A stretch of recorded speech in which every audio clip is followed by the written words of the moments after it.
The year was 2037 when the sky over Earth changed forever. Strange lights appeared above major cities worldwide, hanging there like silent questions nobody could answer. For 3 days, they watched and waited. Scientists scrambled to make sense of them while governments tried to keep people calm. Then, without warning or message, the attack began. The Krull Dominion had been conquering worlds for centuries. Their massive ships, dark as storm clouds and shaped like giant arrowheads, had brought hundreds of alien species to their knees. They were hunters of worlds, collectors of resources, takers of everything they wanted. Earth was just another dot. On their star maps, another planet to strip bare. Commander Vexthor stood on the bridge of the lead ship, his scaled skin reflecting the glow of Earth on the view screens. His species had rigid bone crests running from their foreheads back over, their skulls marking their rank and status. Vexthor's crest was decorated with precious metals from a dozen conquered worlds. "Begin the first wave," he ordered, voice calm as if asking for a meal. "Standard conquest protocol. Take out their military bases, government centers, and communication hubs. They'll surrender within days." The Krull soldiers moved with perfect discipline. They had done this so many times before that conquest had become routine. Their weapons fired beams that cut through Earth's strongest buildings like they were made of paper. Washington, D.C., Beijing, Moscow, London, cities that had stood for centuries fell in hours. But something unexpected happened. The Krull waited for the white flags, for the surrender messages, for Earth's leaders to bow before them as so many had done before.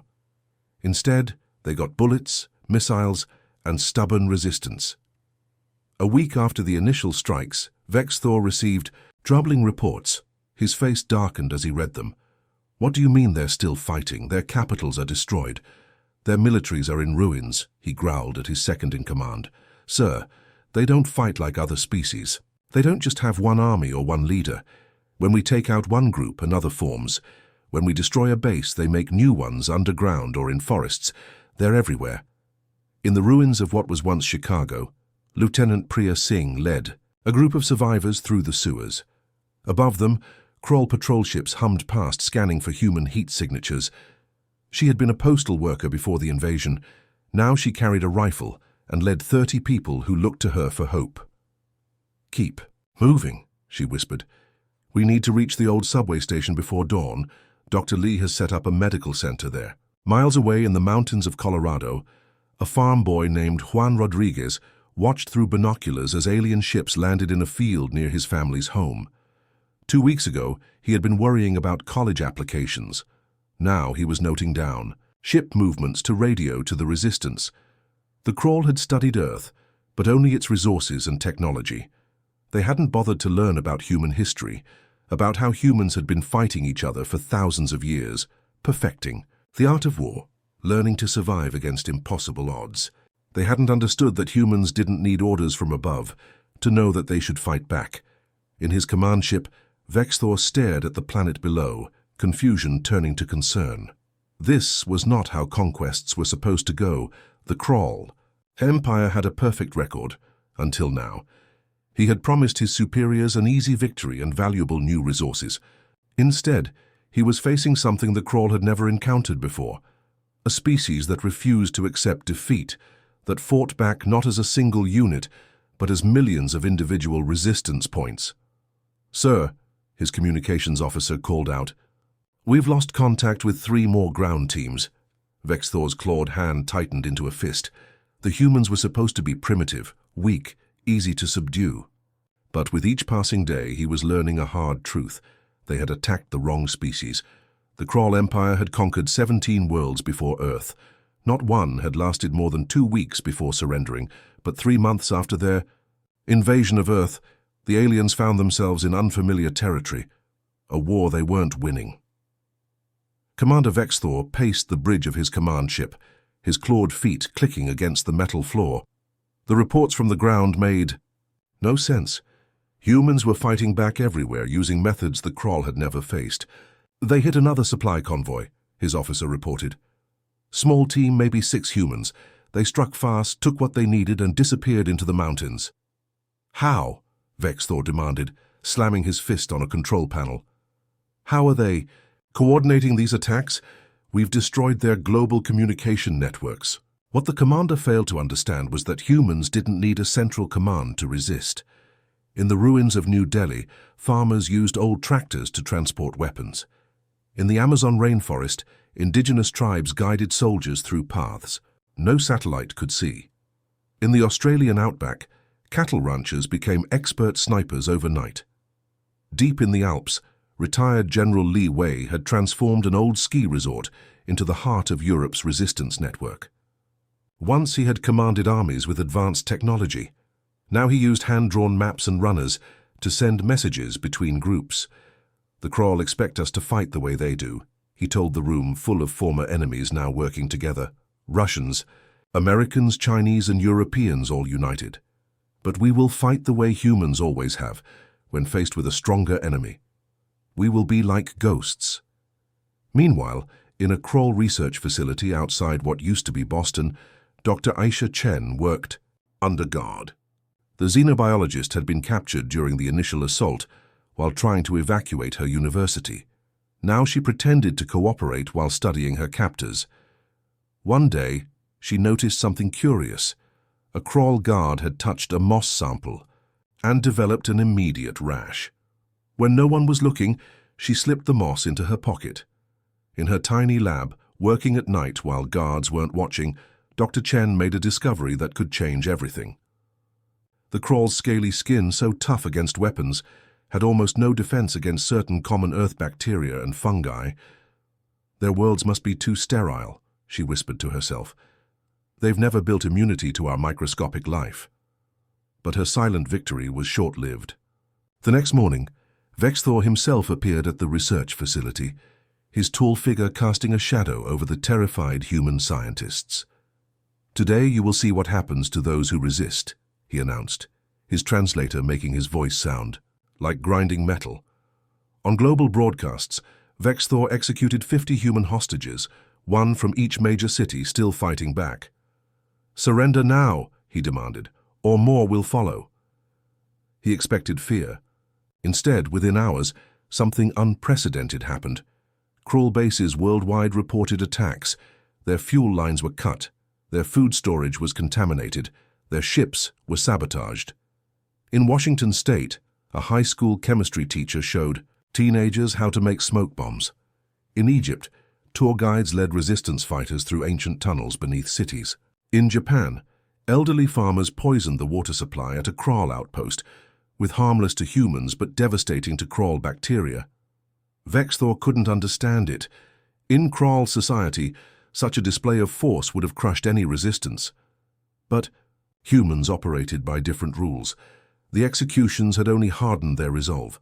Sir, his second-in-command reported hesitantly, we've lost contact with our Eastern Command Center. The humans somehow bypassed all security. For the first time in his long military career, Vexthor felt something unfamiliar, doubt. These humans weren't just fighting back. They were learning, adapting, turning the Krall's own strength against them. And somewhere in her makeshift lab, Dr. Chen looked at a petri dish where common earth mold was dissolving a piece of Krall skin, and she smiled. The invaders had made a terrible mistake. They had attacked a planet where even the smallest life forms were potential weapons. The morning sky turned orange as the sun rose over what remained of Paris. 6 months of alien occupation had left the city scarred, but not broken. In the shadows of the half-destroyed Eiffel Tower, thousands of resistance fighters gathered. Similar scenes played out across the globe, in the ruins of Tokyo, amid the dusty streets of Cairo, through the jungle-covered temples of Cambodia. Humanity was done hiding. Today we fight back, said Colonel Raj Singh over a makeshift radio network that bounced signals through old TV satellites the Krall had ignored. Not just as Americans or Russians or Chinese, but as Earth. The plan was simple, but dangerous. While the Krall expected attacks on their ground forces, they wouldn't be watching their own ships. For months, humans had been studying crashed alien vessels, learning how they worked, discovering their weaknesses. In an underground lab beneath London, Dr. Aisha Chen held up a small canister. Inside was what looked like ordinary water, but contained billions of bacteria. harmless to humans but devastating to Krull biology. Their immune systems have never encountered Earth microbes, she explained to the soldiers around her. We've enhanced this strain to specifically target their respiratory systems, release it inside their ship's air filters, and within hours, the entire crew will be incapacitated. What the Krull never understood about humans was our ability to work together despite our differences. A truck driver from Brazil transported the bacteria to Argentina.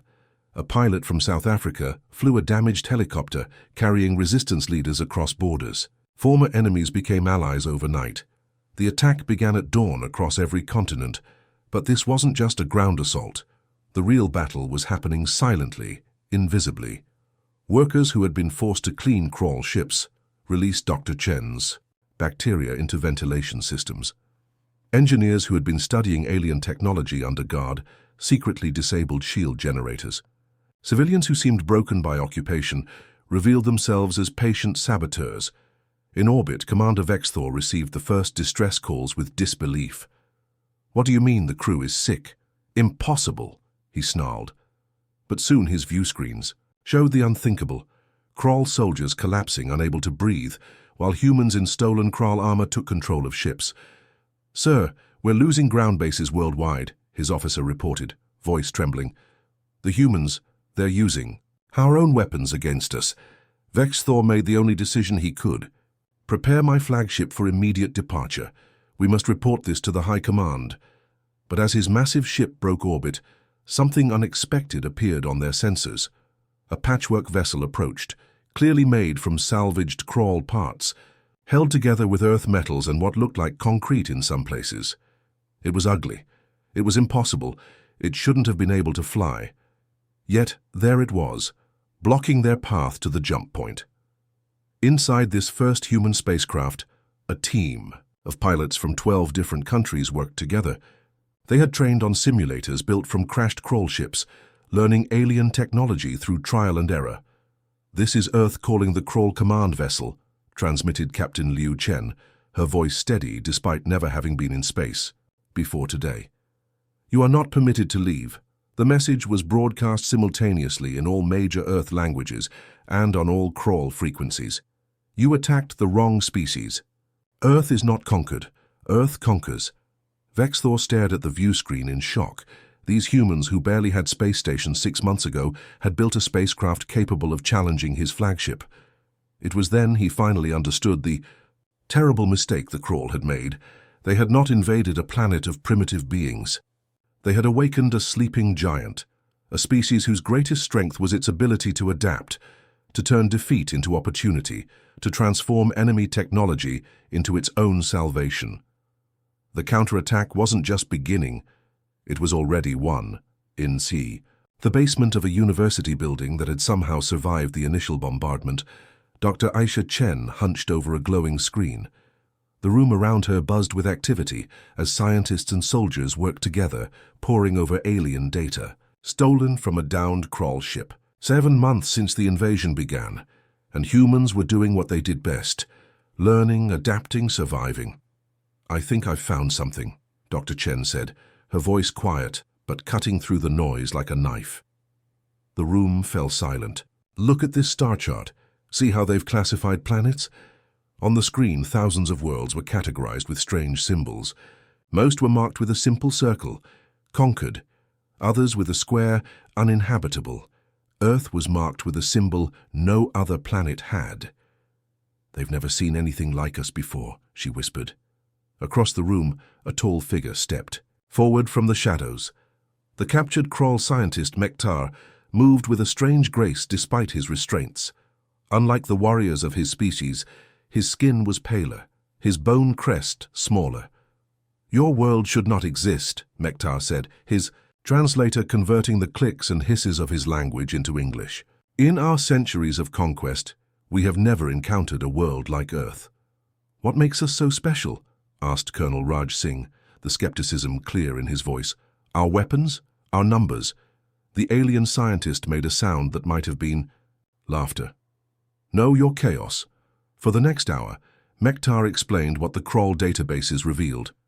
Earth sat in what astronomers called the Goldilocks zone, not too hot, not too cold, But unlike other habitable planets, Earth had extreme variations in climate and environment. From burning deserts to frozen tundra, from oxygen-rich valleys to thin mountain air, the planet was a patchwork of conditions that should have prevented any single species from dominating. Most worlds produce specialist species, Mektar explained. Beings adapted to specific conditions, but humans, he gestured with his bound hands. You adapt to everything. You live everywhere. Dr. Chen nodded slowly, understanding dawning on her face. That's why our bacteria affected you so severely. Your species evolved in a more stable environment. Yes, but it is not just your biology. That is unique. The alien's compound eyes reflected the light strangely. It is your social structure. The Kroll Dominion had a simple conquest strategy, perfected over centuries. They targeted what Mektar called soft species, civilizations with unified global governments, species that had outgrown internal conflict. These worlds fell easily, unprepared for true warfare, but humans, Mektar's voice carried something like fear. You have been fighting yourselves for thousands of years. You never stopped. While other species evolved toward harmony, you perfected conflict.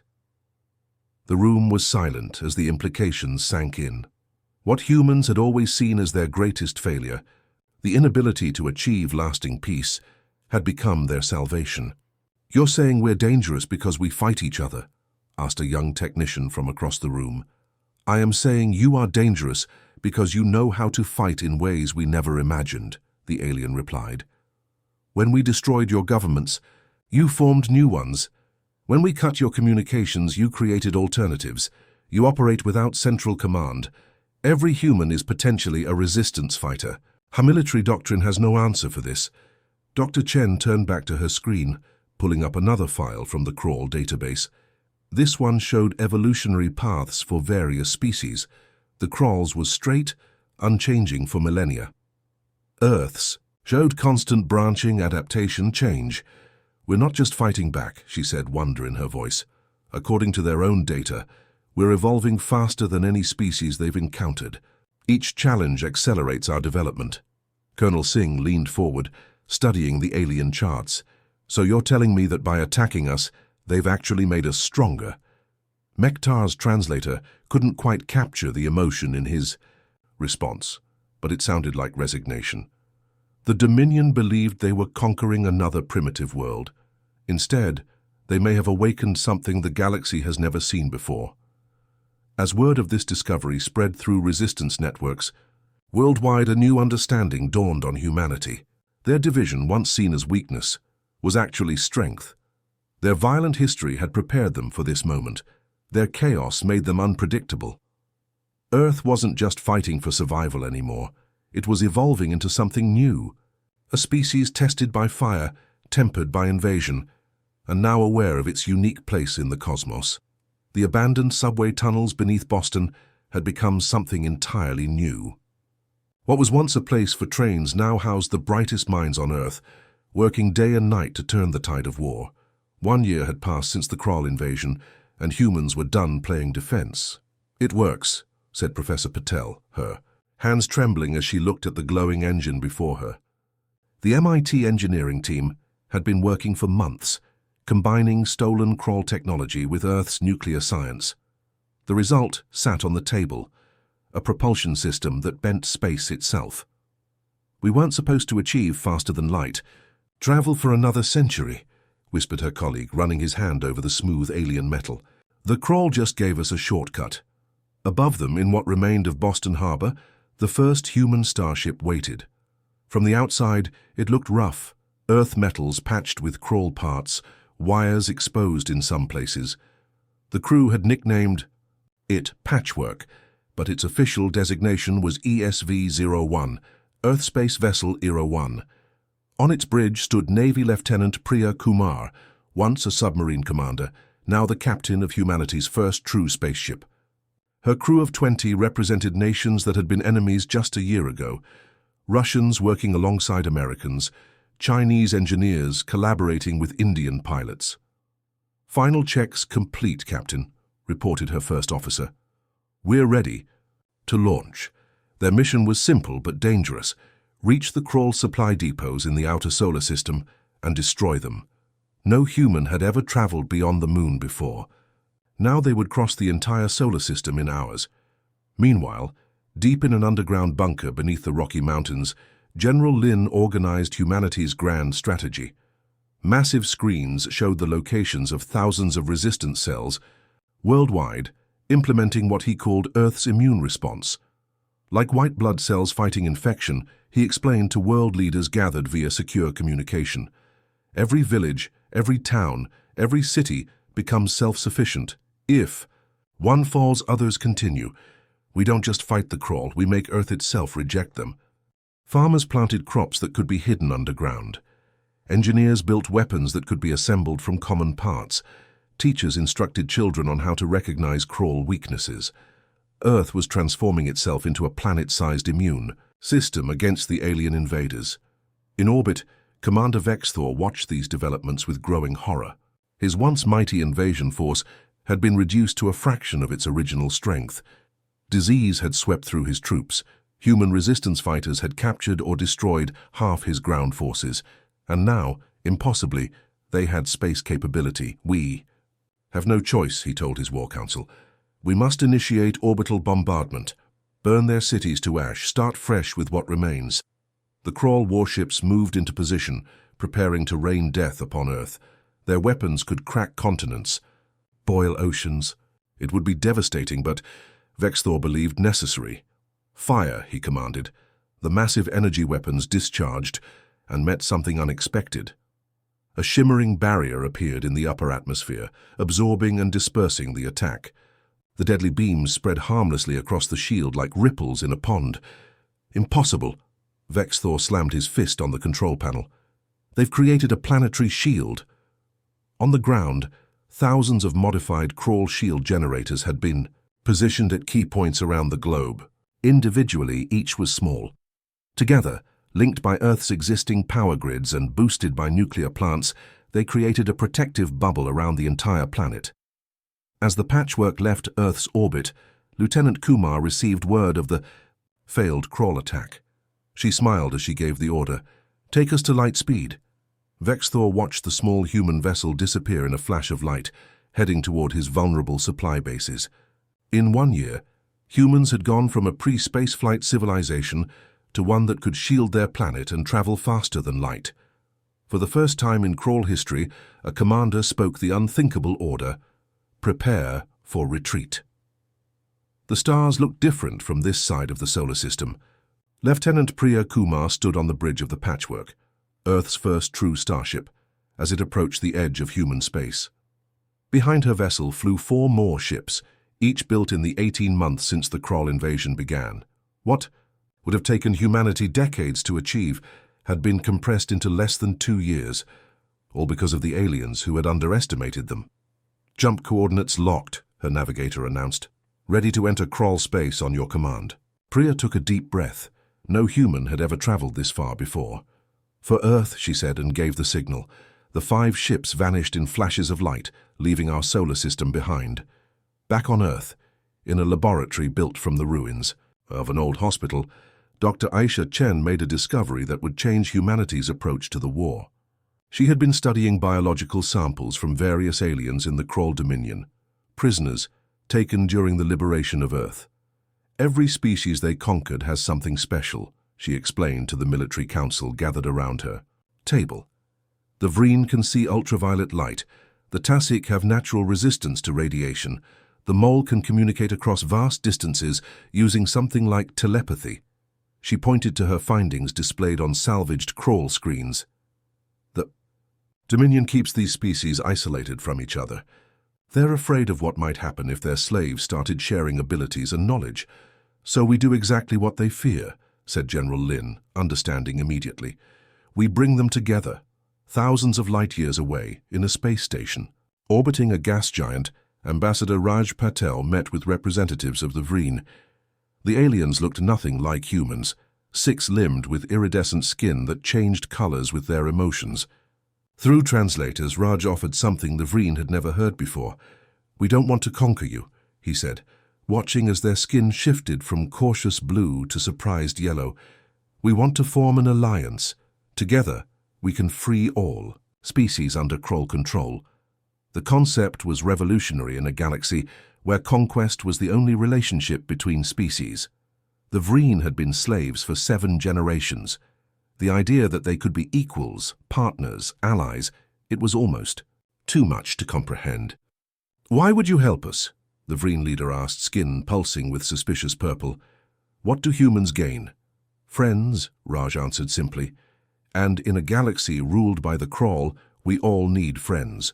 On the Kroll homeworld of Zulkrath, Commander Vexthor knelt before the Dominion Council, the massive chamber designed to intimidate with its towering stone pillars and dim red lighting. "You have failed," the High Commander's voice boomed across the hall. "For the first time in our history, a conquest has not only been repelled, but turned against us." Reports were coming in from across Kroll territory. Human ships had destroyed key supply depots. Whispers of rebellion spread among subjugated worlds. The unthinkable was happening. The Dominion was weakening. "The humans are not like other species," Vexthor tried to explain. "They learn too quickly. They adapt to everything we do." "Silence!" The High Commander's crest flared in anger. "You will be stripped of rank and sent to the mining colonies." As guards dragged him away, Vexthor saw something that truly frightened him on the Council's screens. Images of human ships meeting with Vreen vessels, of different alien species gathering together under Earth's guidance.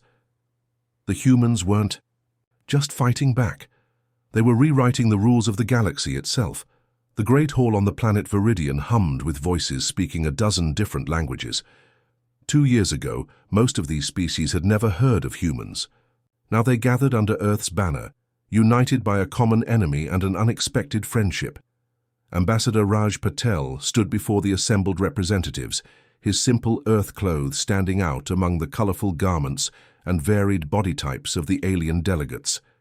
Some floated in special tanks, others towered 3 meters tall, while some needed breathing apparatus to survive in the shared atmosphere. "For too long, the Kroll Dominion has ruled through fear and isolation." Raj's words were translated simultaneously. "For all present. They kept us apart because together we are stronger than they could ever be." On the massive screen behind him appeared images of 5 worlds that had already declared independence from Kroll rule. The revolution was spreading faster than anyone had anticipated. "The Terran doctrine is simple," Raj continued, outlining the philosophy that had turned humanity from victims to leaders in just 2 years. "We share technology freely. We protect each other without demanding submission. We respect differences rather than erasing them." For species that had known only conquest and subjugation, these ideas were revolutionary. A mole delegate, their crystalline body structure catching the light, stepped forward. "My people have been slaves for 12 generations, they communicated, through a translator. "We forgot what freedom meant until humans showed us it was possible again." Meanwhile, in the war room aboard the Earth flagship Defiance, Lieutenant Priya Kumar reviewed battle plans with officers from 4 different species. What had started as 5 human ships had grown into a fleet of over 50 vessels, each bringing unique capabilities to the Alliance. "The Tasic ships will lead the charge through the radiation belt," Priya explained, pointing to tactical displays. "The Vreen can detect their cloaked vessels. Our Earth ships will provide the main firepower, while the Mole coordinate our communications." It was a level of cooperation unprecedented in galactic history, each species contributing their strengths to overcome shared weaknesses, but the Kroll Dominion would not fall without a fight. On their homeworld, the High Command made a terrible decision. "We must show them the cost of defiance," the High Commander declared. "Deploy the Nova weapon against the Vreen homeworld. The weapon, banned even among the warlike Kroll, could destabilize a planet's core." Within hours, the Vreen homeworld cracked apart like an egg, billions of lives extinguished in moments. The Kroll expected this show of force to crush the rebellion. They were wrong. News of the atrocity spread quickly through resistance networks. Rather than cowering in fear, the allied species united in fury. Species that had been enemies under Kroll rule now stood together, grief transforming into resolve. "They think this will break us," Priya told her crew as images of the destroyed planet appeared on their screens. "Instead, it will be their undoing." The Alliance fleet, now swollen with volunteers and ships from a dozen worlds, gathered near Proxima Centauri. Intelligence suggested the main Krull armada waited on the other side of the star system, over 200 warships against the ESA. Alliance's 60. They have numbers, Priya acknowledged during the final briefing, but we have something they've never understood: diversity. The Battle of Proxima Centauri began at dawn, Earth Standard Time. The Krull ships moved in perfect formation, their tactics unchanged for centuries. They expected a direct confrontation, a test of firepower they knew they would win. Instead, they faced chaos. Tasic ships dove into radiation fields no other species could survive, emerging behind Krull lines. Vreen vessels targeted invisible weaknesses in Krull shields that only their ultraviolet vision could detect. Mole coordinators linked Alliance captains in a form of shared consciousness, allowing them to react as one organism while maintaining individual creativity. And at the center, human ships brought fighting techniques developed over thousands of years of warfare on Earth: guerrilla tactics, deception, psychological warfare. "They're breaking formation," shouted Priya's tactical officer as the Krull perfect lines began to falter. The rigid military doctrine that had conquered a galaxy couldn't adapt to this new kind of warfare.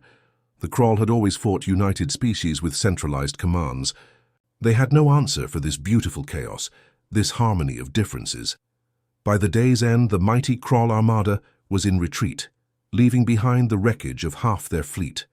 The Alliance had suffered losses too, but victory was undeniable. Survivors gathered to honor the fallen. A Vreen elder approached Priya, skin glowing a deep gold of respect. "Today the galaxy changed forever," they said, "and it began because humans showed us a better way." The skies of Zulkrath glowed red from the fires of battle. 3 years after the Krull had appeared over Earth, humans were returning the favor. But this time they weren't alone. The Alliance fleet hung in orbit like a swarm of metal insects, ships of a dozen different designs, reflecting the red sun of the Krull home system. At the center was the Horizon, Earth's newest flagship, commanded by Lieutenant Priya Kumar, now promoted to Admiral after the Battle of Proxima Centauri. "Final approach," Priya announced to the strike team gathered in the launch bay. "This is what we've been fighting for." The soldiers before her represented 7 different species. Humans standing shoulder to tentacle with aliens who just 3 years ago had been slaves of the Krull Empire. Among them was General Tao, once a farmer in rural China, now the most decorated military leader in the Alliance. "Remember the plan," he said, checking his weapon one last time. "Team Alpha targets the planetary defense grid. Team Beta finds and neutralizes any biological weapons. Team Omega pushes to the Imperial Palace." Dr. Aisha Chen, who had discovered the Krull's biological weaknesses during the invasion of Earth, now led Team Beta. She had spent years studying Krull biology and knew what they were capable of, including the deadly bioweapons they might use as a last resort. "If they release the Red Death, we'll have less than 6 hours to distribute the countermeasure," she reminded her team, patting the container strapped to her back. Inside was the result of 3 years of research. A universal vaccine that could protect all Alliance species. The dropships launched silently, cutting through the atmosphere of Zulkrath like falling stars. The Krull had built their civilization on a planet of red deserts and massive stone cities that reached toward the sky. It looked impenetrable, unassailable. 3 years ago, such a direct assault would have been suicide. But 3 years was a long time when humans were involved. As Team Alpha landed near the main defense facility, they encountered something unexpected: minimal resistance.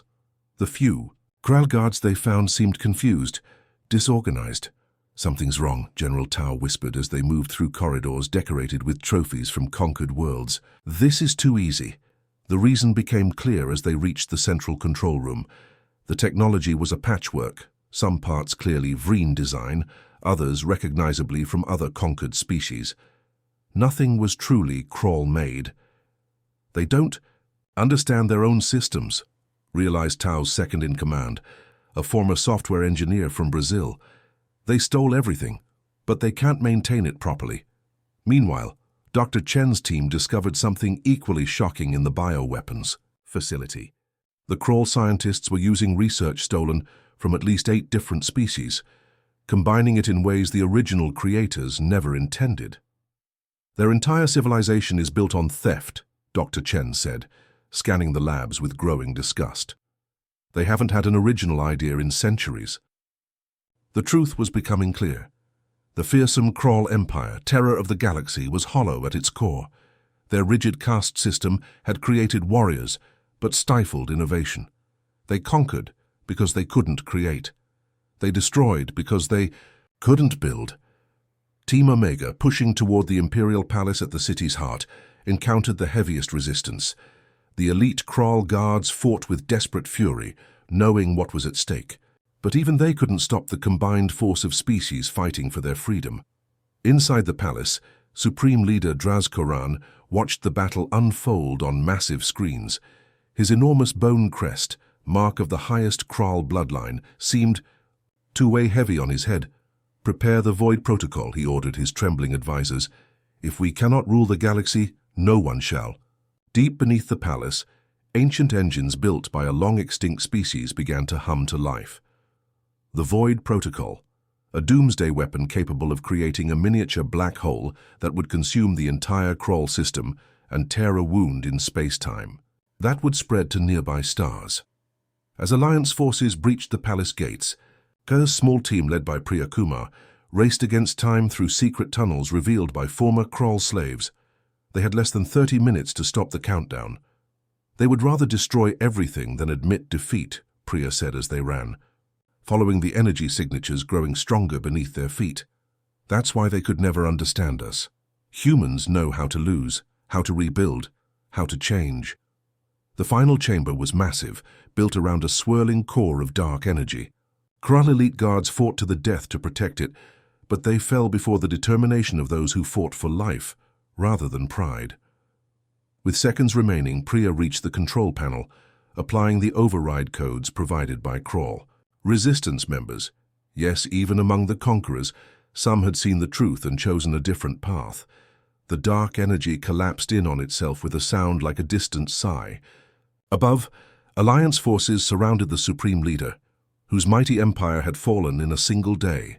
The New Delhi sunrise painted the Alliance headquarters in gold and orange. 5 years had passed since the day strange ships appeared in Earth's skies.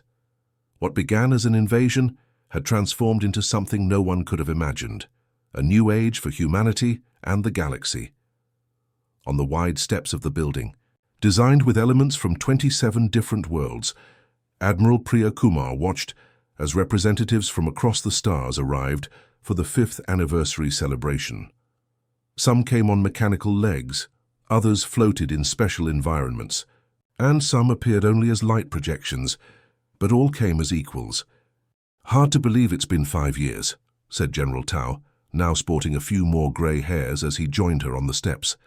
"Sometimes I still wake up expecting to be hiding in mountain caves, fighting for scraps." Priya nodded, remembering those dark days when humanity fought alone. And now look at us. Above them, ships from a dozen worlds moved through carefully coordinated flight patterns, their designs as varied as the species that built them. Earth vessels flew alongside those of former enemies, now the closest of allies. Inside the Great Hall, Dr. Aisha Chen presented the latest breakthrough from the Xenobiological Cooperation Institute. Once a desperate scientist looking for Krull weaknesses, she now led the galaxy's premier research organization. By combining Vreen's cellular regeneration techniques with Tasic radiation resistance and human stem cell research, we've developed a treatment that can cure 87% of known degenerative diseases across all Alliance species, she explained to the gathered dignitaries. The applause came in many forms. Some clapped hands, others clicked mandibles or pulsed with bioluminescence. Unity through diversity had become more than a slogan. It was the foundation of their new civilization. In orbit above Earth, the Alliance Fleet Academy welcomed its newest class of cadets. Young beings from worlds that had once been bitter enemies now trained together under Admiral Raj Singh, who had transformed from a resistance fighter into the architect of a new kind of defense force. The old Krull military relied on uniformity and rigid hierarchy, he told the cadets on their first day. We take a different approach. Each of you brings Unique strengths from your world, your culture, your biology. Together we are stronger than any single species could ever be. The training protocols combined the best of each world's military traditions. The discipline of the Vreen, the strategic brilliance of the Tasik, the adaptability of humans, the sensory awareness of the Mole. Cadets learned not just to fight together, but to think together, each complementing the other's abilities. Back on Earth, in what had once been the ruins of Chicago, a thriving hub of interspecies commerce and culture had emerged. Buildings incorporated technology from a dozen worlds. Food markets offered delicacies from across the galaxy. Children of different species played together in parks, where plants from various worlds grew side by side. An old woman sat on a bench, watching alien children play with human ones. She had been a schoolteacher before the invasion, had lost her home in the first wave of attacks, had joined the resistance with nothing but a kitchen knife and determination. "We made it," she whispered to herself, seeing what humanity had become. In what had once been the Crawl throne room, now transformed into the Alliance Council chamber, representatives debated the expansion of the highway system, the network of faster-than-light corridors connecting member worlds. What had taken the Crawl centuries to build through conquest was expanding faster through cooperation. "Earth proposes extending the next route through the Orion Spur," said Earth's representative. "It would connect 7 more systems that have applied for membership." The growth was steady, organic, worlds joining not through force, but through choice. The promise of shared knowledge, mutual protection, and true equality proved more powerful than any weapon. As night fell across Earth, celebrations lit up cities that had been rubble just a few years before. Humans danced with aliens, shared meals with beings who breathed different air, built friendships across gaps of biology and culture that once seemed unbridgeable. Admiral Priya Kumar stood on her balcony, looking up at stars that were no longer just distant lights but homes of friends. She remembered the message they had sent to the Crawl during Earth's first counterattack. "You attacked the wrong species." How true that had proven to be. The Crawl had expected to find just another conquest. Instead, they had awakened something the galaxy had never seen before, a species that transformed invasion into renaissance, enemies into allies, and the darkness of war into the dawn of a new age. The stars weren't just places to visit anymore. They were humanity's future, a future built not on domination, but adaptation, not on conquest, but cooperation, not on fear, but hope. The galaxy had never seen anything like humans before, and now it never would be the same again.